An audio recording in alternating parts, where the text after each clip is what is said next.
it chapter by chapter, one bite at a time. So many adventures and mountains we can climb. Take it word for word, line by line, one bite at a time.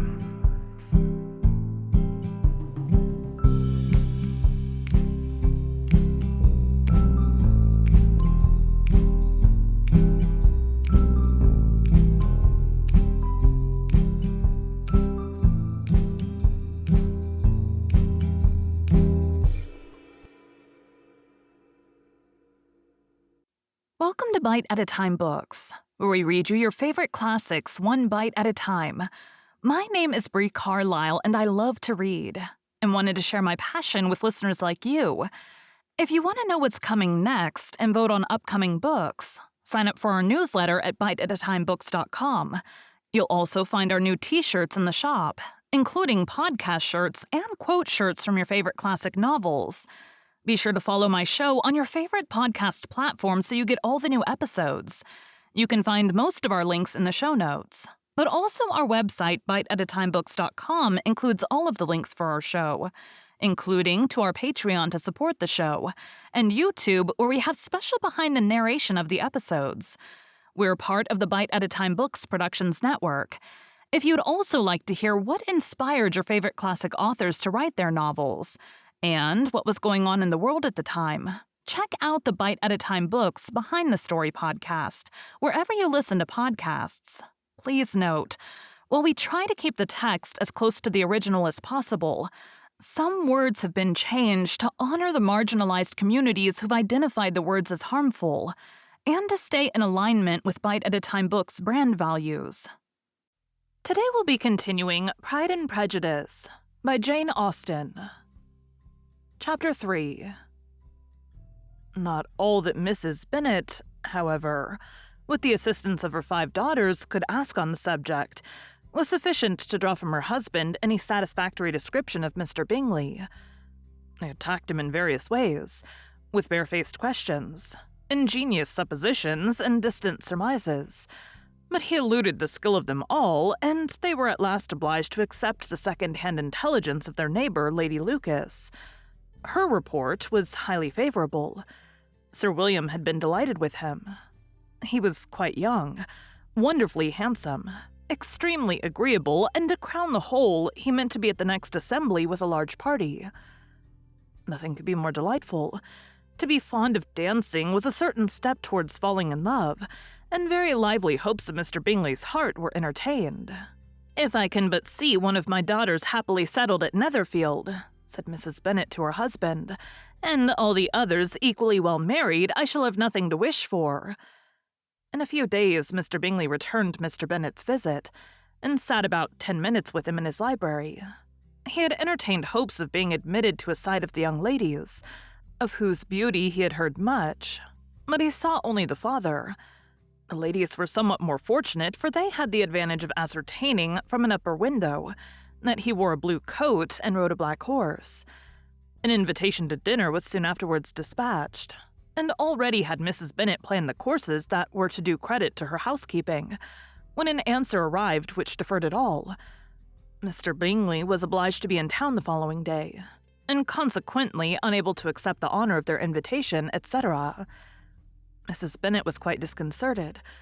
She could not imagine what business he could have in town so soon after his arrival in Hertfordshire, and she began to fear that he might always be flying about from one place to another, and never settled at Netherfield as he ought to be. Lady Lucas quieted her fears a little by starting the idea of his being gone to London only to get a large party for the ball, and a report soon followed that Mr. Bingley was to bring 12 ladies and 7 gentlemen with him to the assembly.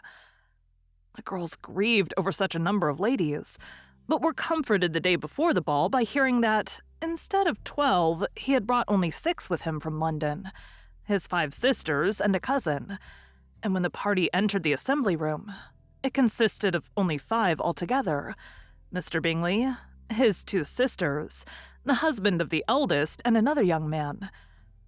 Mr. Bingley was good-looking and gentlemanlike. He had a pleasant countenance, and easy, unaffected manners. His sisters were fine women with an air of decided fashion. His brother-in-law, Mr. Hurst, merely looked the gentleman. But his friend Mr. Darcy soon drew the attention of the room by his fine, tall person, handsome features, noble mien, and the report which was in general circulation within 5 minutes after his entrance, of his having 10,000 a year. The gentlemen pronounced him to be a fine figure of a man.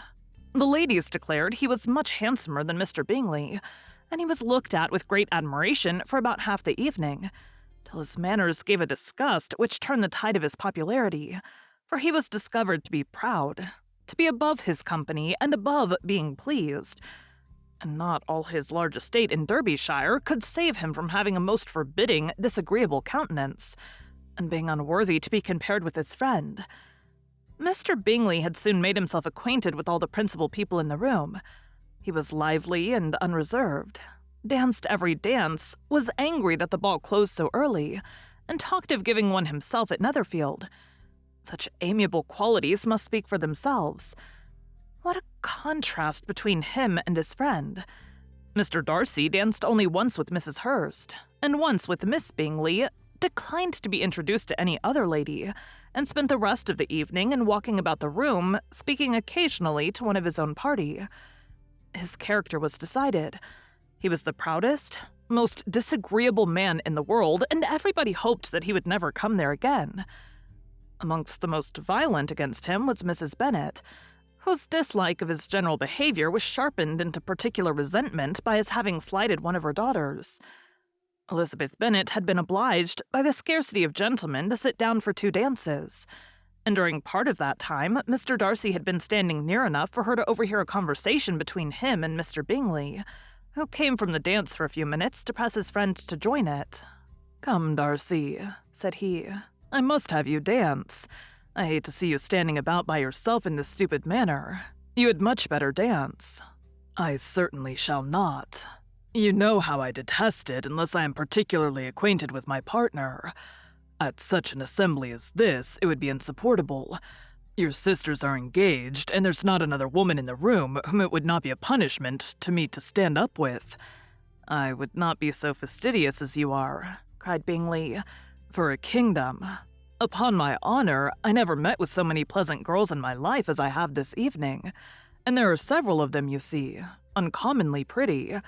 "You are dancing with the only handsome girl in the room," said Mr. Darcy, looking at the eldest Miss Bennet. "Oh, she is the most beautiful creature I ever beheld. But there is one of her sisters sitting down just behind you, who's very pretty, and I dare say very agreeable. Do let me ask my partner to introduce you." "Which do you mean?" And turning round, he looked for a moment at Elizabeth, till catching her eye, he withdrew his own and coldly said, "She is tolerable, but not handsome enough to tempt me, and I'm in no humor at present to give consequence to young ladies who are slighted by other men. You had better return to your partner and enjoy her smiles, for you are wasting your time with me." Mr. Bingley followed his advice. Mr. Darcy walked off, and Elizabeth remained with no very cordial feelings towards him. She told the story, however, with great spirit among her friends, for she had a lively, playful disposition which delighted in anything ridiculous. The evening altogether passed off pleasantly to the whole family. Mrs. Bennet had seen her eldest daughter much admired by the Netherfield party. Mr. Bingley had danced with her twice, and she had been distinguished by his sisters. Jane was as much gratified by this as her mother could be, though in a quieter way. Elizabeth felt Jane's pleasure. Mary had heard herself mentioned to Miss Bingley as the most accomplished girl in the neighborhood, and Catherine and Lydia had been fortunate enough to be never without partners, which was all that they had yet learned to care for at a ball.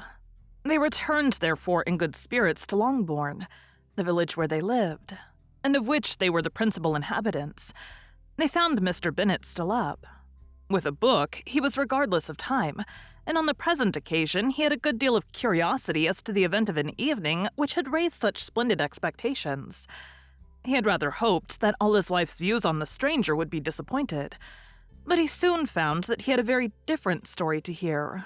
"Oh, my dear Mr. Bennet," as she entered the room. "We have had a most delightful evening, a most excellent ball. I wish you had been there. Jane was so admired, nothing could be like it. Everybody said how well she looked, and Mr. Bingley thought her quite beautiful and danced with her twice. Only think of that, my dear, he actually danced with her twice, and she was the only creature in the room that he asked a second time. First of all, he asked Miss Lucas. I was so vexed to see him stand up with her, but however he did not admire her at all. Indeed, nobody can, you know. And he seemed quite struck with Jane as she was going down the dance. So he inquired who she was and got introduced and asked her for the two next. Then the 2/3 he danced with Miss King, and the 2/4 with Maria Lucas, and the 2/5 with Jane again, and the 2/6 with Lizzie and the Bollinger." "If he had had any compassion for me," cried her husband impatiently, "he would not have danced half so much. For God's sake, say no more of his partners. Oh, that he had sprained his ankle in the first dance." "Oh, my dear," continued Mrs. Bennet, "I am quite delighted with him. He is so excessively handsome, and his sisters are charming women. I never in my life saw anything more elegant than their dresses. I dare say the lace upon Mrs. Hurst's gown—" Here she was interrupted again. Mr. Bennet protested against any description of finery. She was therefore obliged to seek another branch of the subject, and related with much bitterness of spirit and some exaggeration the shocking rudeness of Mr. Darcy. "But I can assure you," she added, "that Lizzie does not lose much by not suiting his fancy, for he is a most disagreeable, horrid man, not at all worth pleasing, so high and so conceited that there was no enduring him. He walked here and he walked there, fancying himself so very great, not handsome enough to dance with. I wish you had been there, my dear, to have given him one of your set-downs. I quite detest the man." Thank you for joining Bite at a Time Books today, while we read a bite of one of your favorite classics. Again, my name is Bree Carlile, and I hope you come back tomorrow for the next bite of Pride and Prejudice. Don't forget to sign up for our newsletter at biteatatimebooks.com and check out the shop. You can check out the show notes or our website, biteatatimebooks.com, for the rest of the links for our show. We'd love to hear from you on social media as well.